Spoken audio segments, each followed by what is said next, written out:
अगर हम second year के पेपर पैटर्न की बात करें तो जो फर्स्ट ईयर की जो कि ऊपर वाले लेक्चर में वीडियो आपको मिल जाएगी मेरे यूट्यूब चैनल इंग्लिश विद बाबा शहजाद चद्दड़ में। सेकेंड ईयर के पेपर पैटर्न की हम बात करें तो इसका एक पोर्शन ऑब्जेक्टिव पेपर होता है और दूसरा पोर्शन जो होता है वो सब्जेक्टिव पेपर होता है। अब बात ये है कि ऑब्जेक्टिव पेपर फर्स्ट ईयर में भी 20 नंबर का होता है और सेकेंड ईयर में भी 20 नंबर का होता है। लेकिन फर्स्ट ईयर में जो बुक में से पोर्शन आता था, सेक्शन आता था, वो 15 नंबर का होता था। ग्रामर में से 5 नंबर के करेक्ट फॉर्म आते थे। लेकिन सेकेंड ईयर में पैटर्न थोड़ा सा चेंज हो जाता है। वो ये है कि आपके जो दोनों बुक्स हैं जिनमें बुक 2 और Mr Chips goodbye Mr Chips का नावल है, यहाँ से 10 नंबर के तो आपको एमसीक्यूज़ आते हैं और आपके जो वो हीरोज़ हैं उनको मिल मिला के 10 नंबर के आपके एमसीक्यूज़ आते हैं। 10 नंबर का एक ग्रामर का सवाल आता है। तो ऑब्जेक्टिव टोटल 20 नंबर का होता है, 20 मिनट में आपने करना होता है। सबसे पहले आपको सिनोनिम बेस्ड एमसीक्यूज़ 10 नंबर के ऑब्जेक्टिव में आते हैं। अब ये दो तरह के सिनोनिम्स आते हैं जिसमें बच्चे अक्सर जो दूसरी कैटेगरी है ना, एनालॉजी बेस्ड एमसीक्यूज़, उनमें गलती कर जाते हैं।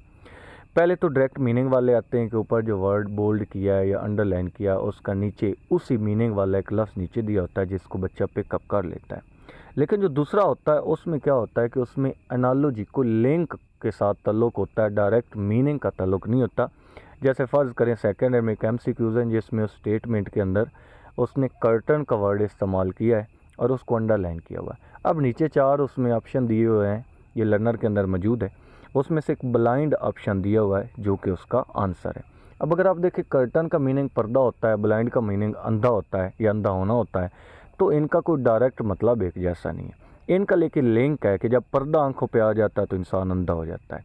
ये जो कैटेगरी ऑफ एमसीक्यूज़ है ना स्टूडेंट्स, इनमें बच्चे बहुत ज़्यादा गलतियाँ करते हैं और सेकेंड ईयर के अंदर फर्स्ट ईयर में ये एनालॉजी वाले कम आते हैं, लेकिन सेकेंड ईयर के अंदर ये एनालॉजी बेस्ड एमसीक्यूज़ पेपर में बहुत आते हैं।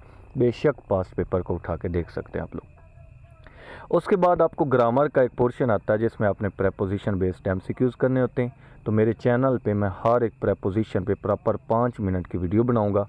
आपने preposition of place, time, connection, direction, movement जितने भी हैं ये आपने सारे वहाँ से विज़िट कर लेने। आपको प्रेपोजिशन ज़िंदगी भर तंग नहीं करेंगे। और आखिरी आता है कि आपने करेक्ट सेंटेंसेज जो होते हैं ये मैं आपको पास्ट पेपर में से सारे 10 बोर्ड्स के पास पेपर लेकर वहाँ से आपको जितने भी सेंटेंसेज आए और उनके अंदर जो रूल्स इस्तेमाल हुए वहाँ से मैं आपको करवाऊँगा। एनीवेज ये 5, 5, 10 और 10, 20 नंबर का आपका ऑब्जेक्टिव पेपर होता है। आगे जो सब्जेक्टिव पेपर है उसके 2 पोर्शन होते हैं डियर स्टूडेंट्स। पहला पोर्शन 40 नंबर का होता है और दूसरा पोर्शन भी 40 नंबर का होता है। पहले पोर्शन के अंदर ये होता है कि आपने तकरीबन बुक 2 जो है उसके पार्ट 1 में से आपको 9 में से आपने 6 क्वेश्चन करने होते हैं और 12 मार्क्स के ये आते हैं। और इसी बुक 2 का पार्ट 2 के अंदर से आपने बेसिकली 8 में से 6 क्वेश्चन करने होते हैं और ये भी 12 मार्क्स के आते हैं। और जो आपका क्वेश्चन नंबर 3 है इसके अंदर पोर्शन नंबर 3 है जो कि क्वेश्चन नंबर 4 वैसे बनता है, इसमें आपने 12 में से 8 गुड बाय मिस्टर चिप्स में से आपको आते हैं सवालात, 16 नंबर के ये आते हैं। तो ये 24 और 16 मिल मिला के 40 नंबर का आपका पेपर सिर्फ क्वेश्चन आंसर्स में से आता है। अगर हम सेक्शन 2 की बात करें तो सेक्शन 2 के अंदर आपको 3 एसेज दिए जाते हैं जो कि आपने 300 से 400 वर्ड्स के, यानी तकरीबन कोई 5 पैराग्राफ्स वाला एक छोटा सा ऐसे होता है। और ये जो ऐसे आपको दिए जाते हैं, अच्छा ऐसे के बारे में स्टूडेंट्स को टीचर क्या करवाते हैं कि टीचर रटवा देते हैं।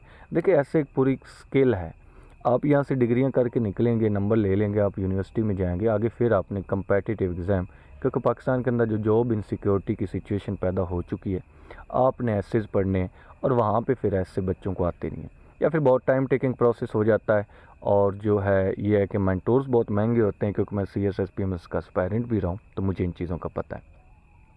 300 से 400 वर्ड्स का ऐसे प्रॉपर मेरे यूट्यूब चैनल पे मैं आपको डिस्क्रिप्टिव ऐसे जो आपके आते हैं और दूसरी टाइप आर्गूमेंटेटिव ऐसे होते हैं, दोनों की मैं कोशिश करूँगा कि आपको बेसिक समझाऊँ। CSSPMS लेवल के वादे मैं नहीं कर रहा, लेकिन बेसिक जो ऐसे लिखा कैसे जाता है, उसके अंदर डिस्कोर्सेज क्या होते हैं, इंट्रोडक्शन कैसे लिखा जाता है, उसके अंदर टॉपिक सेंटेंस कैसे होता है, जर्नल स्टार्ट क्या होता है, थीसिस स्टेटमेंट क्या होती है, आर्गूमेंट बिल्डिंग क्या होती है, कंक्लूडिंग पैराग्राफ्स क्या होता है, बॉडी पैराग्राफ्स कैसे लिखे जाते हैं, ठीक है।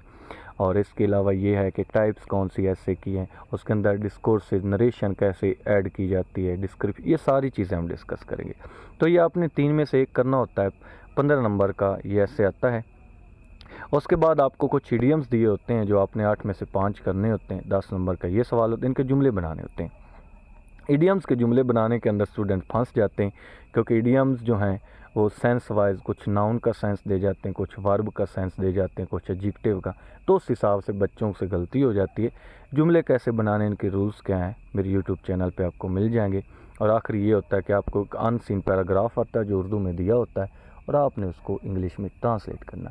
अब ये जो सवाल है, ये सवाल सबसे ज़्यादा इंपॉर्टेंट मैं इसलिए मानता हूँ क्योंकि बीइंग अ टीचर मैं ये समझता हूँ कि लैंग्वेज के ऊपर आपकी ग्रिप, स्टूडेंट की ग्रिप होना ज़रूरी है।